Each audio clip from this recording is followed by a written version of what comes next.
Hey everybody, Joe Casabona here from WP in 1 month, and today I want to tell you about one of my favorite features of the Yoast SEO plugin. So on the screen you see my personal WordPress site. You can see a blog post that is ready to go, ready to be published, and you can see on the right hand side here we've got two green Ys.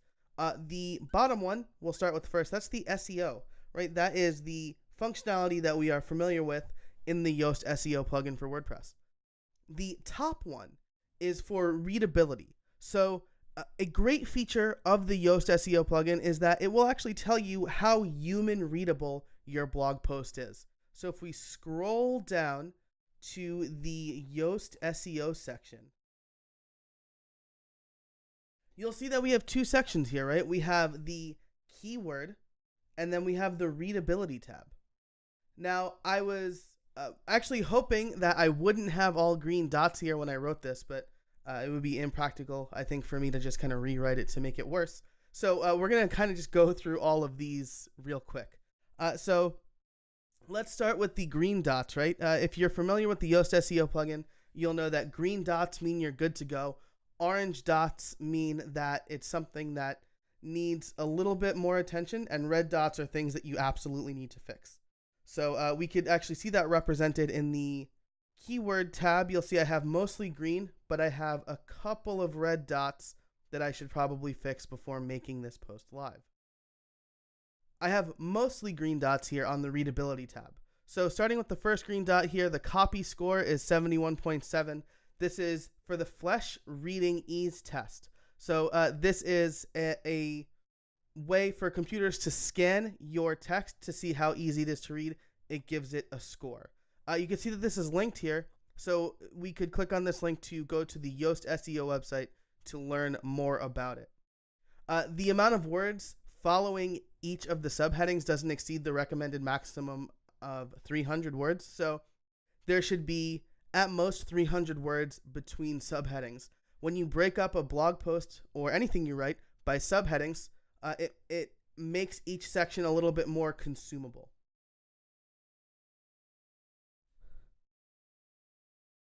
The sentences, most of them contain less than 20 words. Again, we don't want our sentences to be really long because they're a little bit harder to parse for the reader. The same thing goes with transition words. We want to have a certain amount of transition words, and we want to make sure that the sentences we're reading are not written in the passive voice. This is one that I always struggle with. The passive voice, we'll just click on that to view this article. So the passive voice occurs if a noun or noun phrase that would be the object of an active sentence appears as the subject of the sentence with the passive voice. And they have a few examples here. I find myself going to this one a lot. So the passive voice would be, this product can be bought in our web shop. The better alternative is, customers can buy this product in our web shop. The former is a little bit wordy, right? It's a little bit confusing. This product can be bought versus customers can buy. All right. Again, you can read the other examples here. The bags are checked by a security employee versus a security employee checks the bags.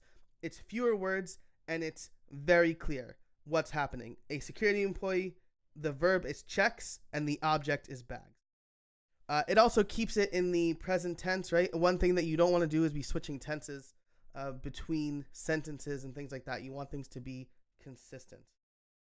A great feature of this section is that it also has little eyeballs here, so we could see the sections in question, right? So if I want to see the sentences that contain more than 20 words, I can click on the eye and I could see the sentences that are highlighted in purple.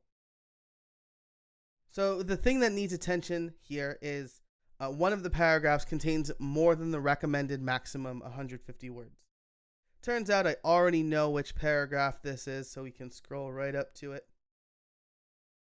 That would be the first paragraph. So I do have two conflicting ideas here, right? I'm telling the story of Steve Jobs and how he introduced the iPhone, and then I go to talk about me, so we could just chop this paragraph right in half. Now if we go down to the readability, I have all green dots here. and this blog post is ready to go as far as readability goes. So that's it for this video. Again, it is a feature of Yoast SEO that I'm a really big fan of because aside from the SEO portion of it, this section is making sure that my blog post is readable, the best that a plugin can do, right? This, of course, doesn't absolve you of your duties of having to proofread your post, and I'm going to do that as well to make sure I didn't catch probably many typos that are in the blog post. So thanks so much for watching. If you have any questions about this or the Yoast SEO plugin, feel free to leave them in the comments. And I'm also going to link to WP101's Yoast SEO plugin course, which is getting a revamp soon. And it's something that I got to work on. So it's a really great course. It just kind of runs through all of the features, including the readability section. So again, thanks so much for watching, and I'll see you in the next video. Hey everybody, I hope you liked that video. If you did, give it a like, click the one icon to subscribe to this channel. There's another video that might be of use to you. And also head over to wpin1month.com and check out our online courses. We're putting out a lot of great content lately, so I hope you like it. Thanks.